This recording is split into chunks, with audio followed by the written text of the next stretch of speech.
So I thought for a bit of a change, I would take you on a bit of a tour around the room where I do all of my hobby stuff and where I also record and edit the videos. So if we come in through the door here, off to the left here I've got some shelves. In the bottom I've just got some sort of bits of camera equipment and sort of bits of sprues and things like that. Here's my first kind of shelves with some of my games on. As you can see, there's a bit of a mix of different things. So we've got everything from Gears of War board game, Last Night on Earth, we're into Mars Attacks, Betrayal at House on the Hill. We've got some Dead Zone, Top Zone Commander, some Dead Zone there, some Dread Ball, the first edition, a little battle foam bag I've got there, and then along the bottom, much more kind of GW focused with Gore Chosen, the Dark Imperium box set, Shadow War Armageddon, Blood Bowl, Space Hulk, Silver Tower. We've got Dreadfleet there, and we've also got the Guild Ball kickoff set. Up on the top here, this is where I kind of have some of my miniatures on display, so you can see if this will focus quite nicely.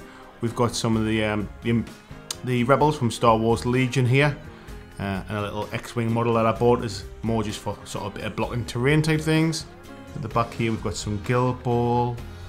We've also got some Rumble Slam as well. And then moving around at the back there again, we've got the other side of the Rumble Slam starter box. We've also got some Guild Ball there as well. A couple of Hero Quest miniatures there just hiding in the background. We've also got my Beast Claw Raiders there tucked away at the back. We've got some Necrons here that I was painting when I decided I was going to try and do some Necrons for 40k. This was about as far as I got at the time. And then we've got some Stormcast here that I've started building up as well. So that's just some of the models that I've painted that are out on display. I'll just move this X-Wing here so we can have a closer look at the Guild Ball stuff. You can see there, Brewer's team. And these are actually the original metal models. The plastic ones I've still got in the kickoff starter box. So as we move around the room, here's just a little, it's a monitor I've got where I sit and play Xbox sometimes. You can see some of the Walking Dead buildings that I picked up at the UK Games Expo from TT Combat, and I've just been building them up over the last few nights. Also got, this is the sprue that I got from Parabellum, which is from their Conquest game. I'll probably build that up and put some pictures up on the Facebook group.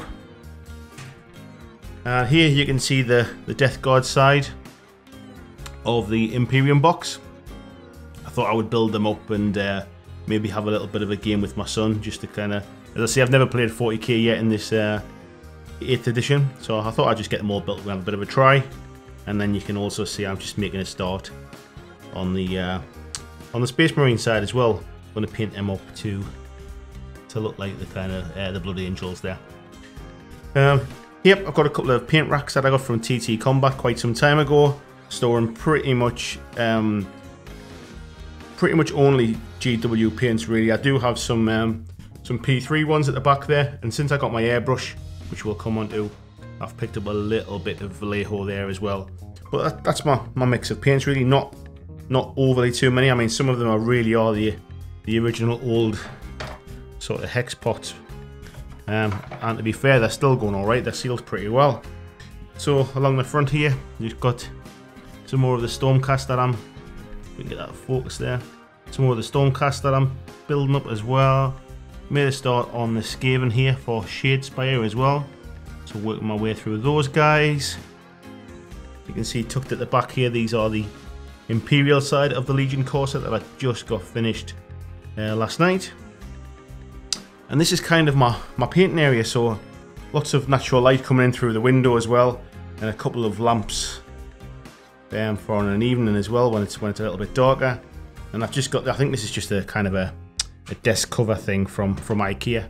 It just keeps my desks a little bit cleaner.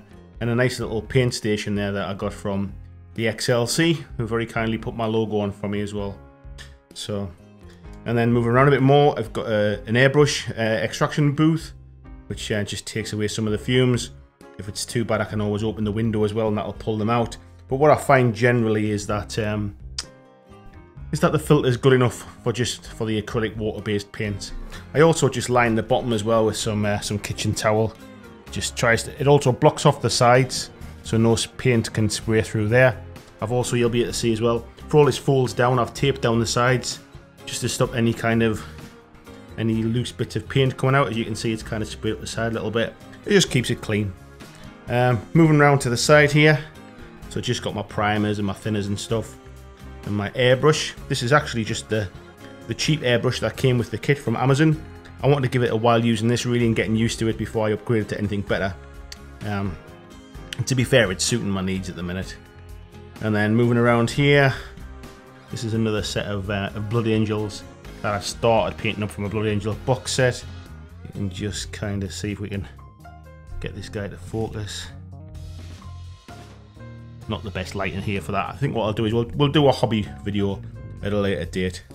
And then we've got tucked down the side here, we've got my airbrush, and I think this is my compressor rather. I think this is pretty standard. I think a lot of people have this one, but I've found it really useful. And then here we've got another set of shells as well. So here we've got things like Necromunda, Dreadball 2nd edition, Shadespire, Rumble Slam. We've got the Infinity box set there as well. A little bit of Space Wolf stuff that I did at one point decide to do and then haven't really done anything with. All of my Star Wars Destiny stuff inside this folder, and then my dice and stuff are tucked away at the back there as well. And then coming down here, I've got my X-Wing stuff in it, and then I've got some of the indexes there for 40k, and this is kind of a mixture of bits of books, things like my Walking Dead compendium, and other bits and pieces. And then along the bottom here, we've got my Star Wars Legion core box. We've got the Hellboy, Volume 1, the Library Edition, and my Walking Dead stuff as well. So you can see there's the Prelude to Woodbury and a couple of the smaller expansions too as well. Also picked up at the Get Expo was my Aristea box as well. And again, the bottom of here is just kind of junk really. Do have some little bits of Star Wars stuff on here as well, along with my humidor as well, which has got some cigars in. I do like a nice cigar in the summer sitting outside in the garden. And then moving back around here, this is where I film most of my videos, to be fair. So we've got a green screen just fixed to the wall there, and then I've got a couple of lights here, which basically normally you should have a better kind of 3-point lighting for green screens, but I find that these two lights here light me and light the back screen pretty much well enough. And then I've got my PC and my monitors here. So I've got 3 monitors across here. Very much overkill for most things, but I did get these back when I was very heavily into PC gaming. So they're great for 3-monitor gaming and stuff, but I do find them really useful when I'm doing my live streams. My microphone here, which is just on its on the arm there, my keyboard, and my PC there tucked down the side. So I just thought I'd do something a little bit different tonight, guys, and just show you a little bit around my hobby room and my area. I do promise you it is not normally this tidy. I've tidied it specifically just for this video. So thanks for watching, and I'll see you in the next video.